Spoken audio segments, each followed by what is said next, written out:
I mean, what was that slate, right? Like, what was that?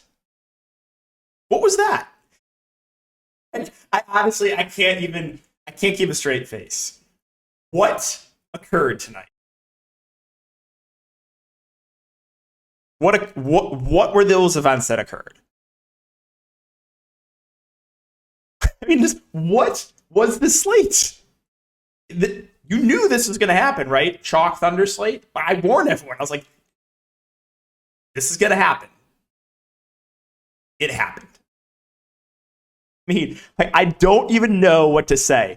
And I'm still going to have a good night. There is so much I could, oh my goodness. Like, what is life? What is life? So let's go over my lineup. I went to a Trae Young, Kristaps Porzingis pairing. Well, that started off amazing, right? Trae Young, smash. Porzingis at no ownership, absolutely smashes. I told people on Patreon I'm playing an unowned Shaden Sharp. I was going for the blowout script. The game did blow out. He was actually fine for value. I ate chalk Aaron Wiggins. Well, that went about as well as you think it would go, right? He got benched. It's just like literally the least surprising thing that happens, and the Thunder find a way to play 13 guys somehow. Right. Dario Saric, 6 minutes. This one, like, I knew what I was getting into with the Thunder. 6 minutes, 6 minutes, averaging mid-teens with a fully healthy team. Couple guys out. Better believe he's getting those minutes cut in half. 6 minutes for Dario Saric. How did they know? How did the Nikola Jokic faders know that Denver would lose by 40 at home to the Chicago Bulls? And Jokic wouldn't play full minutes in a smash spot. 7%. I don't understand how the faders knew. How did they know? I luckily hit a Newsman Jang. I felt he was going to play either way, but would close in a blowout. He did close in a blowout. So we talked about a lot in the Patreon stream. I was like, take a stand, right? You're playing for a competitive game, you go Giddey, you go Dort, you go Joe, you go Wiggins. If you're playing for a blowout, you look to Jang, you look to Trey Mann. And if you went the blowout direction, you probably won a lot of money. I kind of went like the in-between. I still felt like Wiggins and Saric could still put up decent performances in limited time. But the answer was no, because Saric didn't even play and Wiggins got benched. So, like, again, you knew this was going to happen, right? Like, chalk Oklahoma City Thunder. I warned everyone. I was like, I hate this slate. I hate the slate, and I'm still going to have a good night. If Westbrook keeps it going, I might have a great night, right? There's not a lot of people that have guys left in this game. So I'm probably still going to move up a bit, unless Westbrook gets benched, which I guess could always happen. But I'm still cashing the slate. This is one of the lowest scoring slates of the year. I'm at 239 with one player to go in the fourth quarter, and I'm still easily cashing. So if Westbrook has a decent fourth quarter, like, I might have like a 4 or 5x night, which is like, how? Like, looking at that lineup, like, how? So Jokic or Luka gets injured, I take his over. Prize picks injured. It's just come on. Ingram gets injured. What? Like, what is this? What was this slate? Got to be one of the worst slates of the season, right? You get chalk OKC, you get all these injuries, you get all these blowouts. If I just full stacked Atlanta, Washington, I would have won. Should have just full stacked the game. So, yeah, that's the recap of everything. It's still going to be a good night for me. I don't know how, but it is. I don't understand the events that occurred. I literally don't. I do not understand what happened tonight.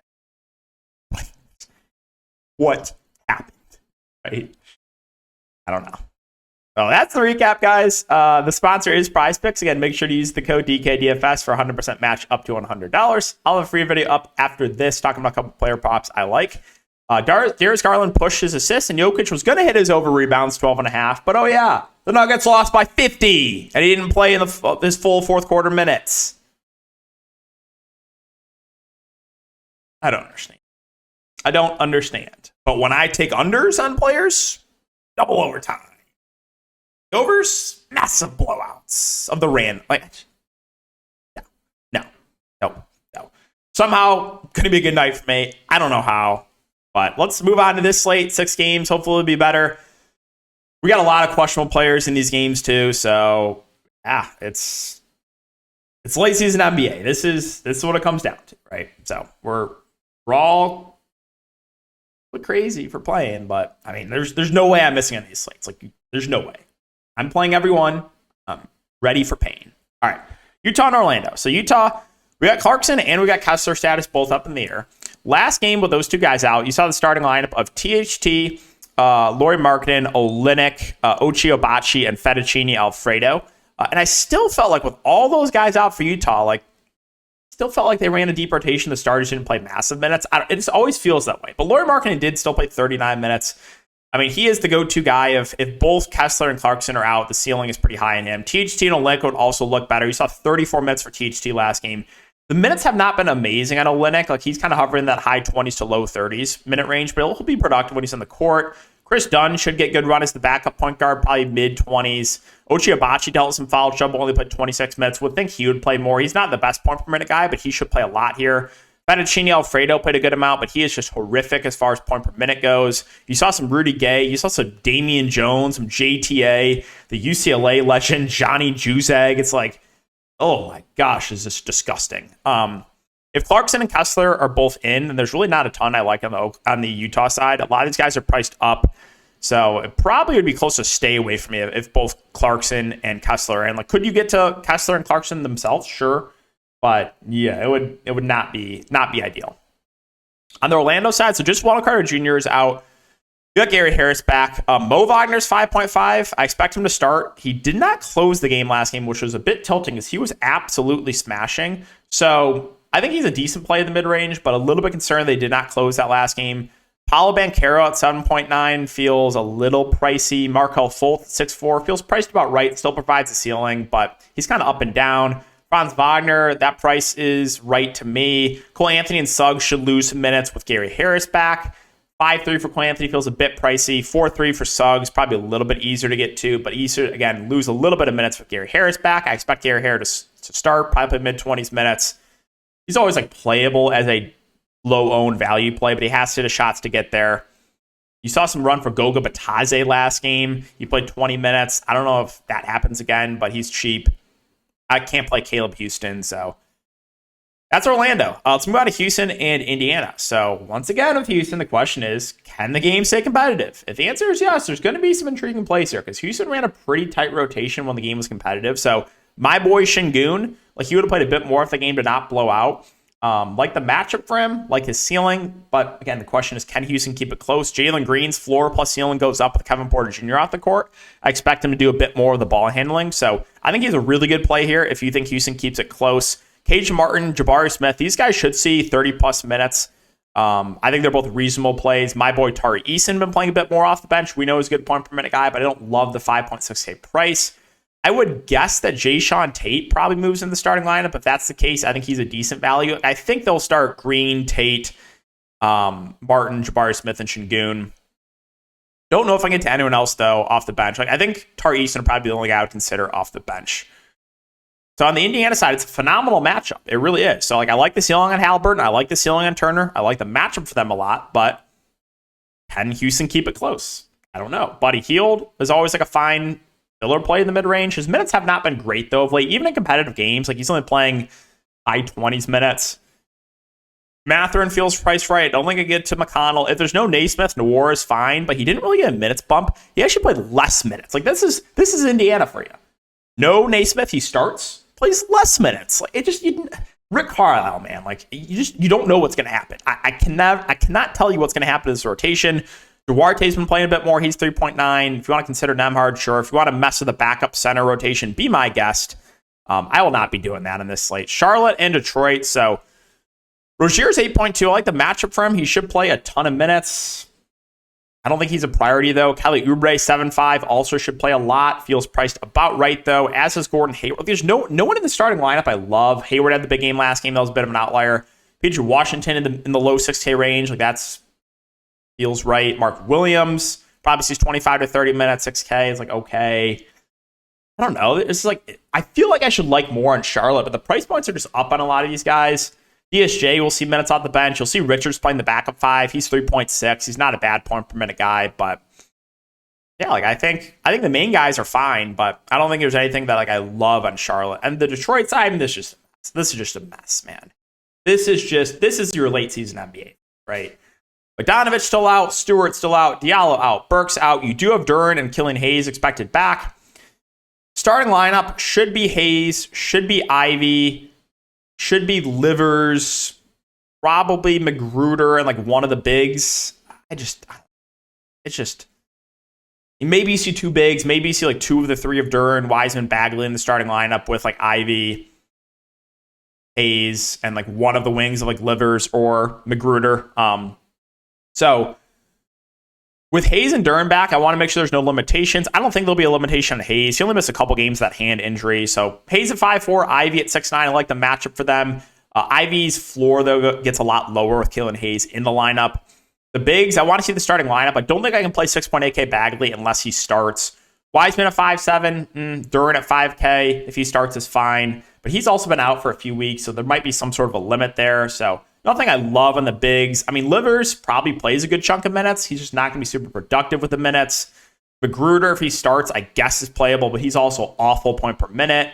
Corey Joseph should see some backup point guard run, but he's 4.5, so I don't think I can get to him. So, yeah, Pistons with Hayes and Duren back, not as appealing as they have been in previous slates. Golden State and Memphis, so we got a lot of guys probable. Kuminga, Looney, the absolute dust of Andre Iguodala has been out for years. Steph Curry at 10.5, I like his ceiling. I expect him to play normal minutes, play 35 minutes last game, so he's always a good tournament play. Play and Poole feel a bit pricey with Steph back. Draymond Green is always like just fine in this like low 6K range. A guy that can stuff the stat sheet probably will play low 30s minutes. DiVincenzo 5'8", kind of the same thing with Draymond. He's just like a reasonable play. Don't know if I can get to Kuminga or Looney. I'm definitely not touching Iguodala, so that's Golden State. On the Memphis side, still no Josh, still no Steven Adams. Tyus Jones price went up a bit. I still think he's a little bit too cheap. I know he didn't have the best game last game, but I think he should be about a 7 to 8K player. So I still like Tyus Jones. I expect him to play mid-30s minutes in an up-tempo game. I mean, Bane didn't score until like 5 minutes to go in the fourth. Like, what was that from him? So that might keep the ownership low, but his ceiling goes up without Ja, as it does with Jaren Jackson Jr. So I like the ceiling of both them. However, the minutes were not amazing on either. Xavier Tillman should play 30 to 35 minutes. I think he's a reasonable play. Dylan Brooks at 4.8, only played 27 minutes. That's a little bit concerning, but he'll shoot a lot when he's out there, right? He shot 17 times. He just didn't make any of the shots. That's Dylan Brooks for you. Aldama will see rotation minutes, as will Kennard, as will Conchar, but I don't think I'm going to get to anyone off the bench. Brooklyn and Milwaukee. So it's like, really? Really? Man, this is late season NBA for you. No Dinwiddie, no Claxton, no Cam Johnson, no Ben Simmons, no Royce O'Neal.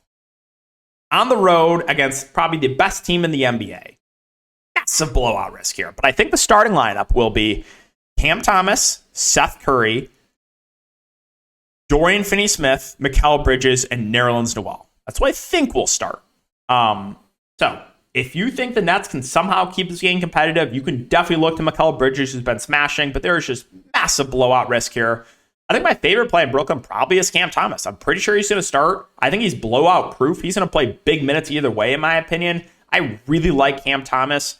Dorian Finney-Smith is fine. Again, though, he's one of the guys where if the game blows out, he's going to get pulled. Seth Curry, I think starts. I guess it'll be him or Joe Harris. Whoever starts between the two, I probably would prefer. I like seeing a little bit more, though, with Seth Curry.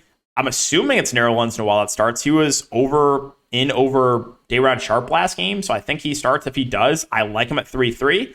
I think Day'Ron Sharp will get the backup center minutes. He's a good point per minute guy. If you think this game blows out, which there's a very good chance it does, he will play in the blowout. So Sharp really intrigues me for GPPs.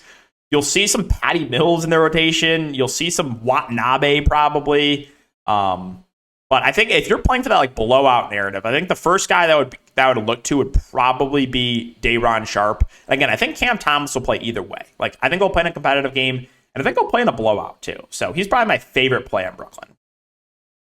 On the Milwaukee side, well, there's massive blowout risk here. But if you think the game somehow stays competitive, you can certainly look to Giannis at 11-9, who in a competitive game, I would expect him to play normal minutes. But a lot of these guys are overpriced from when Giannis and Drew were out. So I don't think I can get to Middleton. I don't think I can get to Lopez or Portis or Carter or Ant. Like, these guys' price all went up from when Giannis and Drew were out. So it's basically Giannis for me, and that's it. And finally, the Knicks and the Kings. So once again, we got Jalen Brunson questionable. However, you do have a lot of these secondary guys priced up. So even if Brunson's out, these guys are no longer like absolute smash plays like Quickly, like Barrett. The answer is yes. Like I am still on full tilt mode from this Randall game. 30 fantasy points in 35 minutes against the Hornets.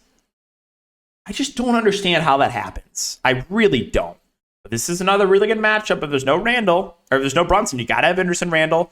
If Brunson's out, you should get Quickly starting and playing a ton of minutes. He only played 35 minutes. Of course, when I buy in, when I fade, 75 minutes and 100 fantasy points, right? When I buy in, no way. Season low minutes when he starts for Brunson. Just very, very typical. RJ Barrett gets a usage bump if there's no Brunson, but his price is up to 7K. Mitchell Robinson, always a guy you can look to for GPPs. Josh Hart probably plays a bit more if there's no Brunson. If Brunson's in, I think Quickly's out of play. I think Barrett and Hart are probably out of play. I would still have interest in Brunson or Randall. Still have some interest in Mitchell Robinson. But yeah, Brunson news is huge for the Knicks. Finally, the Kings, not necessarily the best matchup, but I think Sabonis and Fox are reasonable spend-ups. You should get mid-30s minutes from both in a competitive game. Herter, Barnes, Murray, one of these guys probably gets benched. You saw the massive game from Herter last game, but we just know, like, usually whichever one of these wings is struggling will get benched, but they're all fine filler plays. Blake Monk got actually benched with De'Aaron Fox out last game, which is just like, come on, man. Like, you can't do that. Still has a ceiling. Trey Lyles will see rotation minutes. He's fine. He's played well in his minutes, to be honest. I'm not getting into Davion Mitchell, though. I can't stomach Matthew Dellavedova or anyone else. So that is the Kings, and that is the slate. So we are officially in late season NBA, which, to be honest, even though it's chaos, I love it. I think this is where we get the biggest edge of the last, couple months of the season. Like usually the last week or two of the NBA season is when I am the most profitable. Like the last year, I had 2 takedowns to end the year. Like the last 2 slates of the year, I had 2 massive days. So I personally love the chaos. I think it's the edge increases, but it's definitely stressful. It's definitely stressful, and you got to be by your phone all night long. So appreciate you guys for watching as always. Good luck, and we'll see you in the next one.